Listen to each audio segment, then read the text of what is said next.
औज़ुबिल्लाहिमिनश्शैतानिर्रजीम बिस्मिल्लाहिर्रहमानिर्रहीम। Student, last time हमने exercise 6.1 को ख़त्म किया था। वो एक्सरसाइज जो 6.1 थी उस पर आपने 2-3 फार्मूलाज का यूज़ किया था। आज हमारा नया टॉपिक शुरू होता है फैक्टराइजेशन। फैक्टराइजेशन असल में क्या है, और ये पूरा चैप्टर आगे आपका जो है सारा फैक्टराइजेशन पे चलेगा 6.7-8 तक। और अगर आपको फैक्टराइजेशन आती है, आगे आपका 9th का मैथ है, 10th का मैथ है, पूरा मैथ फैक्टराइजेशन पे, अलजबरा पूरा फैक्टराइजेशन पे बेस करता है। अगर आपकी फैक्टराइजेशन स्ट्रॉन्ग है, फैक्टराइजेशन पे आपकी ग्रिप है, तो समझें कि नेक्स्ट आपका जो मैथ है वो आपका उसके ऊपर आपकी अच्छी ग्रिप होगी। तो इसे ज़रा इसके बेसिक रूल्स हैं यहाँ पे 8th क्लासेस में, इनको आप अच्छी तरह समझें। इन बेसिक रूल को आप समझेंगे तो आगे आपके लिए फैक्टराइजेशन बड़ी आसान होगी। इसे रटा नहीं आपने लगाना, इसे बिल्कुल आपने अच्छी तरह पॉइंट्स इसके क्लियर करके फिर आपने आगे चलना है। फैक्टराइजेशन को समझें कि फैक्टराइजेशन क्या है। हमारे पास अगर कोई एक्सप्रेशन है, अलजबरिक एक्सप्रेशंस है, लेट के मैं एक एक्सप्रेशन लिखता हूँ 3x - 4y। इस एक्सप्रेशन के हमने कुछ फैक्टर्स बना लेने हैं, कुछ पार्ट्स बना लेने हैं। लेट के मुझे यहाँ पे 6y ले लें।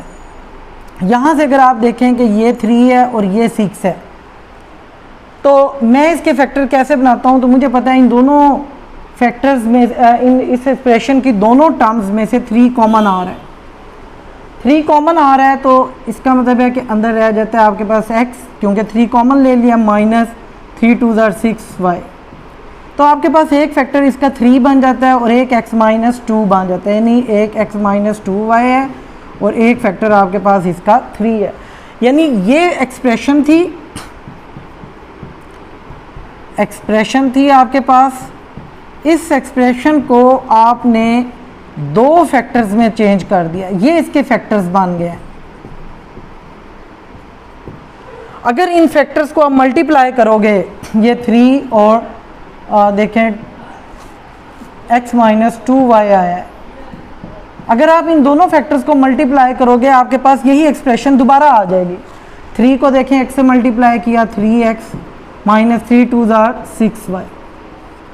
यानी एक्सप्रेशंस के फैक्टर्स बनाए और अगर इन फैक्टर्स को दोबारा मल्टीप्लाई करें तो आपके पास वही एक्सप्रेशन दोबारा आ जाए। तो this is known as process of factorisation. अब आप इसके जो मैंने ऊपर लिखा है इसको समझें, फैक्टर्स ऑफ एन एक्सप्रेशन। ये आपके पास एक्सप्रेशन है जिसे मैंने जाना जी फैक्टर्स बनाए हैं, जिसके कहते हैं फैक्टर्स ऑफ एन एक्सप्रेशन और एक्सप्रेशंस। यहाँ पे एक्सप्रेशंस है whose product is given expression. यानी देखें ये इसके फैक्टर्स बने और ये फैक्टर्स का मैंने ये प्रोडक्ट लिया।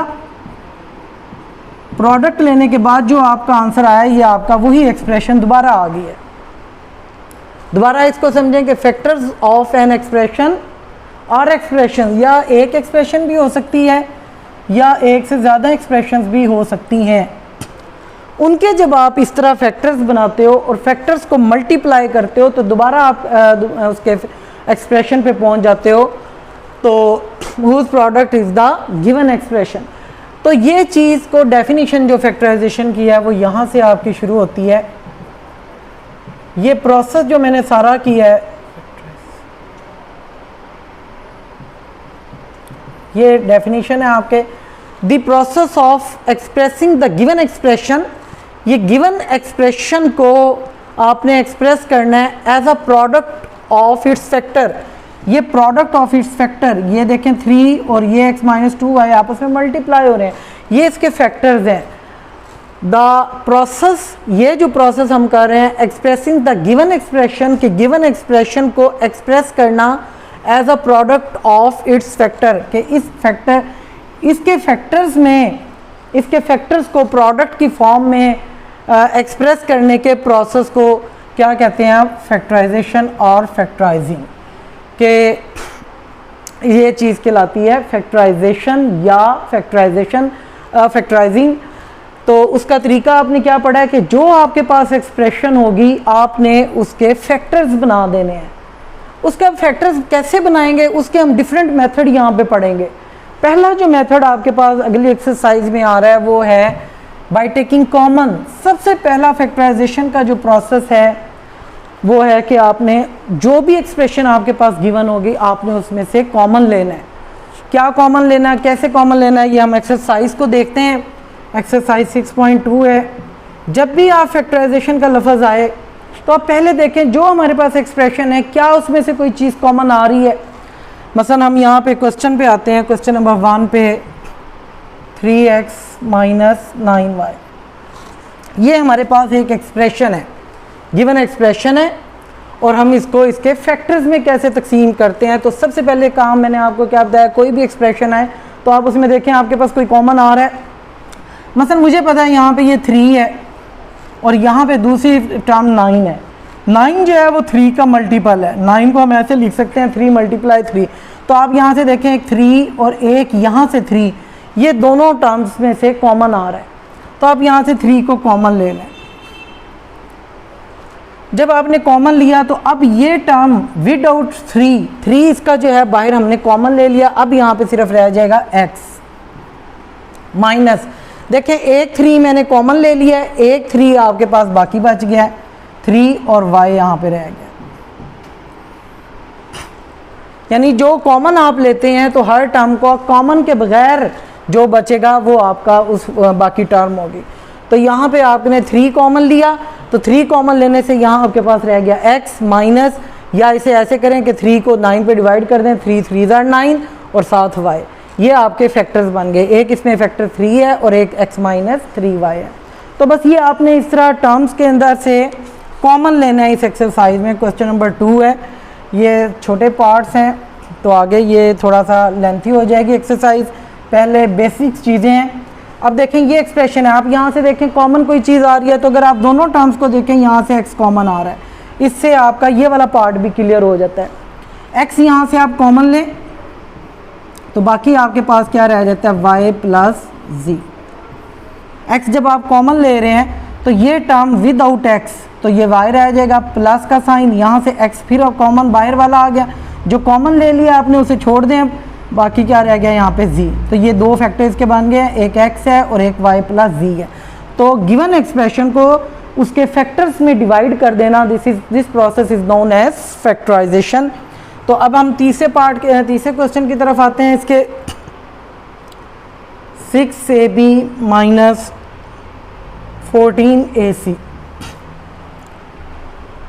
तो यहाँ से अब आप देखें कि अब यहाँ से आप क्या कॉमन लेंगे। देखिए यहाँ से आप ये देखें कि ये तो 6 है और एक ये यहाँ पे कांस्टेंट नंबर 14 है, और दूसरी देखें कि a दोनों में कॉमन आ रहा है, दोनों में अलजबरिकली a जो है ये कॉमन आ गया।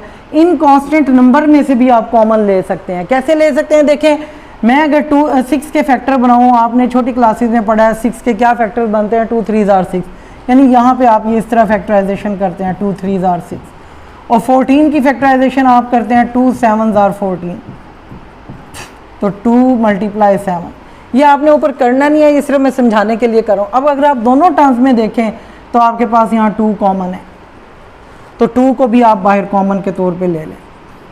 तो अब देखें ये टर्म विदाउट 2 क्या बनेगा, देखें 2 को आपने कॉमन लिया तो आपके पास रह गया 3, a कॉमन आ गया था बाहर, बाकी आपके पास ये रह गया 3b, या 2 कॉमन लिया तो 2 3 are 6, a कॉमन आ गया, b आपके पास यहाँ रह गया। इसी तरह इस अगली टर्म माइनस के बाद आए, यहाँ से देखें आप ये 2 कॉमन आ गया था, बाकी आपके पास ये 7 रह गया, या 2 7 are 14, a कॉमन आपने बाहर लिया, बाकी आपके पास c रह गया। तो ये देखें आपके पास, ये आपने ऊपर लिखना नहीं है, सिर्फ मैंने समझाने के लिए लिखा था। तो आपके पास ये गिवन एक्सप्रेशन थी, तो आपके पास ये इसके दो फैक्टर्स बन गए, एक 2a और एक 3b माइनस 7c, ये इसके फैक्टर्स बन गए। तो गिवन एक्सप्रेशन को आपने उसके फैक्टर्स में डिवाइड कर दिया। तो अगर आप इन दोनों फैक्टर्स को मल्टीप्लाई करेंगे तो आपके पास गिवन एक्सप्रेशन आ जाएगी। ये पॉइंट आप पढ़ सकते हैं, तो ये गिवन एक्सप्रेशन दे देगा आपको।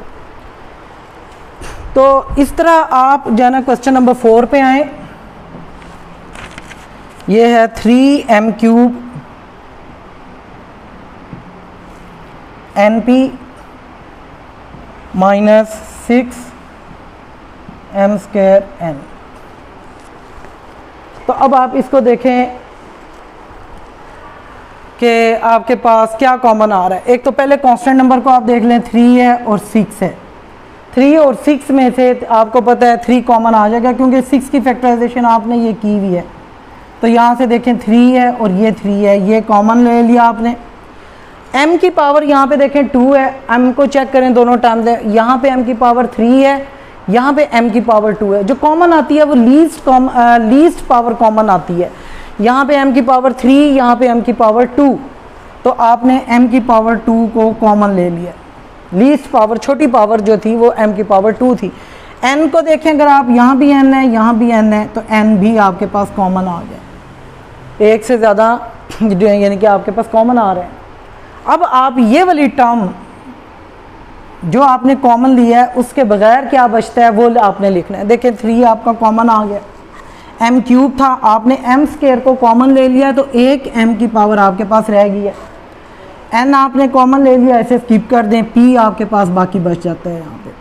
यानी ये टर्म विदाउट कॉमन टर्म्स के क्या बचता है वो mp बचता है। अगर आप इसको इससे मल्टीप्लाई करेंगे तो यही आंसर आएगा। माइनस यहाँ पे आप देखें 3 कॉमन आ गया, बाकी आपके पास रह गया 2, और यहाँ पे m स्क्वायर आपके पास है, ये कॉमन आ गया, n भी कॉमन आ गया, तो बाकी सिर्फ यहाँ पे बचा 2। तो हम यहीं पे इस ब्रैकेट को एंड कर देंगे। ये आपके पास इसका फैक्टर बन गया, एक ये और एक ये। अगर आप इस जो कॉमन लिया है इसको आप अंदर मल्टीप्लाई करोगे तो आपके पास यही वाली टर्म्स आएंगी जो ऊपर गिवन है, एक्सप्रेशन आपके पास सेम आएगी। तो ये क्वेश्चन नंबर 4 तक था। ये देखें आगे 5 क्वेश्चन को हम देखते हैं। आप इसकी भी प्रैक्टिस करें कॉमन लेने की, आपके पास इसके लिए आज की असाइनमेंट इसकी एग्जांपल्स होंगी। तो मैं 5th पार्ट लिख रहा हूँ जी, यहाँ पे वो है 30x³ - 45xy। तो स्टूडेंट यहाँ से अगर आप देखें, अब 30 और 45 में क्या कॉमन आ रहा है, जो बड़े से बड़ा नंबर जो कॉमन आ सकता है, जो इन दोनों को डिवाइड करता हो, वो आपने कॉमन लेना है। तो यहाँ पे अगर मैं इसकी फैक्टराइजेशन करूँ 30 की, ये आप रफ अमल में कर सकते हैं। 2 15s are 30, 3 5s are 15, 5 1s are 5, 2 3 5। ये सिर्फ मैं समझाने के लिए कर रहा हूँ, आप वरना ये एक ही स्टेप का क्वेश्चन है।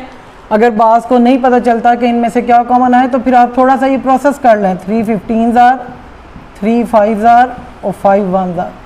तो आप यहाँ देखें इसके जो 3 3 5, तो 3 5 3 5 यहाँ से कॉमन है दोनों फैक्टर्स के अंदर से। 3 5s are 15 और 3 5s are 15, यानी 2 × 15 और ये 3 × 15। इसका मतलब है 15 यहाँ से कॉमन आता है। तो ये इस तरह भी आप प्रोसेस कर सकते हैं। अगर आपको टेबल पे अबूर है तो आप ज़ुबानी निकाल सकते हैं कि 15 2s are 30, 15 3s are 45। यानी 15 एक ऐसा टेबल है जो कि इन दोनों नंबर्स को डिवाइड कर रहा है। तो 15 एक तो यहाँ से कॉमन आ गया। उधर देखें आगे आपके पास x³ है, यहाँ पे x की पावर 1 है। मैंने आपको पिछले क्वेश्चन में बताया कि इसकी लीस्ट पावर आपने कॉमन लेनी है। तो छोटी पावर यहाँ पे x की पावर 1 है, x को आप कॉमन ले लें। तो 15 2s are 30, यानी ये 2 × 15 था और ये 3 × 15 था, तो मैंने 15 को कॉमन लिया तो यहाँ 2 रह गया और x की एक पावर बाहर कॉमन आ गई। यहाँ 3 है पावर, तो यहाँ पे आपके पास 2 रहेगी पावर। तो 15 3s are 45, x कॉमन आ गया और साथ y, ये इसका आंसर। इसी तरह आप क्वेश्चन नंबर 6 पे आए तो आपके पास है 17x² y² - 51।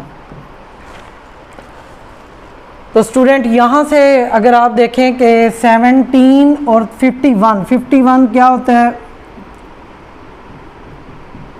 17 3s are 51।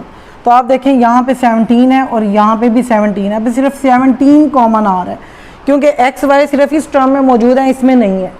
तो अब आप 17 को कॉमन ले लें, बाकी ये टर्म 17 के बगैर क्या बच जाती है आपके पास, x² y² - 17 3s are 51, यानी 17 यहाँ से कॉमन आ गया, बाकी 3 रहेगा। तो ये फैक्टराइजेशन का हम इस एक्सरसाइज में पहला रूल पढ़ रहे हैं बाय टेकिंग कॉमन। तो स्टूडेंट ये क्वेश्चन तो इसके बहुत ज़्यादा हैं, लेकिन आप यहाँ पे सिर्फ इसकी जो है ना असाइनमेंट के तौर पे एग्जांपल 1 2 3 पेज नंबर 100 है, पेज नंबर 100 पे जो एग्जांपल है वो आपकी असाइनमेंट है, वो आप तैयार करें और साथ ये कॉमन कैसे लेना है इस प्रोसेस को समझें। और एक इसमें फैक्टराइजेशन की ये डेफिनेशन मैंने आपको समझाई है, इस फैक्टराइजेशन की डेफिनेशन को कॉपी पे भी लिखें और क्वेश्चन भी करें। फिर भी अगर कोई प्रॉब्लम है तो आप अपने टीचर से कंसल्ट करें।